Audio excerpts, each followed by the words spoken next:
Just kidding. Who's my hero in one of my books? That's a pretty great question.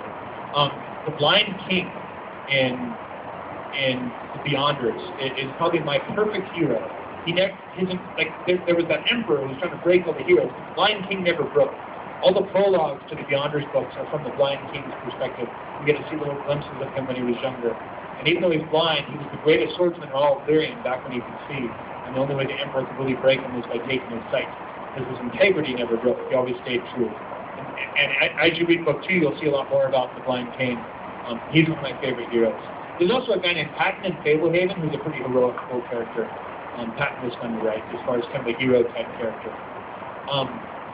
Maybe to finish, I'll read you guys the prologue of book 2. Because, sometimes authors do readings. Prologue's only about 70 pages, so I think you'll have a great time. No, it's like 1 page, so it's pretty short. Readings are fun just because I love reading this prologue because it's short enough that I can actually do it, and you might stay awake. Because it's short. I told you, and she kind of set up the prologue with her question. My favorite character, my favorite hero in Beyonders is this guy, the Blind King. Even though I'm reading the prologue to book 2, it will not spoil anything in book 1 because the prologue to book 2 happened back in time before book 1 began. Here we go. This is where the Blind King is a prince at this time. He's going to consult with an oracle. The prince entered the room. Repulsively sweet fumes pervaded the air. The mellow glow of scattered candles left most of the ancient carvings drenched in shadow. It had cost him much to reach this temple. Friends had perished. His family felt certain that he was neglecting his duties to them and to Trensicore, but he had to know. Hooded acolytes hoisted chains to raise the dripping slab from the fragrant pool. Her body encased in clay, only the face of the oracle was visible, a single interruption across the wet, smooth expanse. Her eyes were closed. The prince waited. The acolyte secured the chains and departed. The room became silent as the slab gradually stopped dripping. Her eyes opened. A milky film covered them, muting the brown of her irises and lending the white an iridescent tint. "Galaran," she said.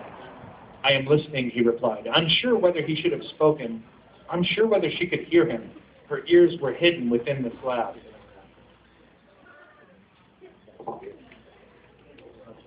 "You are the last hope of Lyrian," she pronounced. He had suspected this was true. It was why he had come, to hear it spoken definitively. With her utterance, his assumptions hardened into certainty. A crushing weight of duty descended upon him.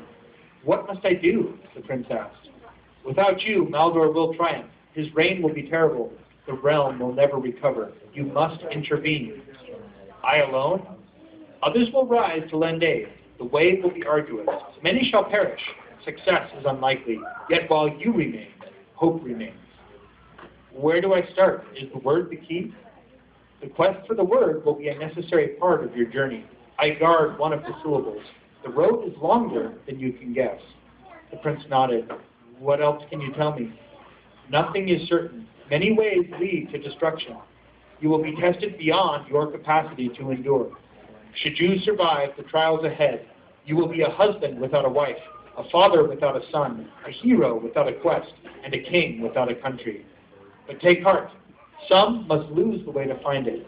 Some must be empty before they are full, weak before they are strong, and blind before they can see."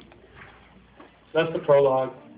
Kind of like something set the mood, set the mood for the story. That's the goal of the prologue. And like I said, like Beyonders is kind of the hero feeling book, so that's the kind of mood kind of aiming at with that prologue. Guys, you asked great questions. I know part of the reason we came here tonight was to get some stuff signed. I did bring some posters, so I'll sign you guys posters as long as the posters last. I will only be doing one per family to help the posters to last. The posters are for Candy Shop War. I've got some Candy Shop War posters because I got that sequel coming out in October. I thought I'd throw out some Candy Shop War posters to people. Thank you guys for coming. If you want to keep in touch with me in the future, my website is brandonmole.com. That is a place that will be there for a long time, just myname.com. Also, I am all lowercase Brandon Mole on Twitter. Also, you can like my Facebook page, my author page on Facebook. These are all ways you can keep in touch if you want to keep in touch or see when the latest books are coming out, that kind of thing. Thanks a lot for coming. Thank you.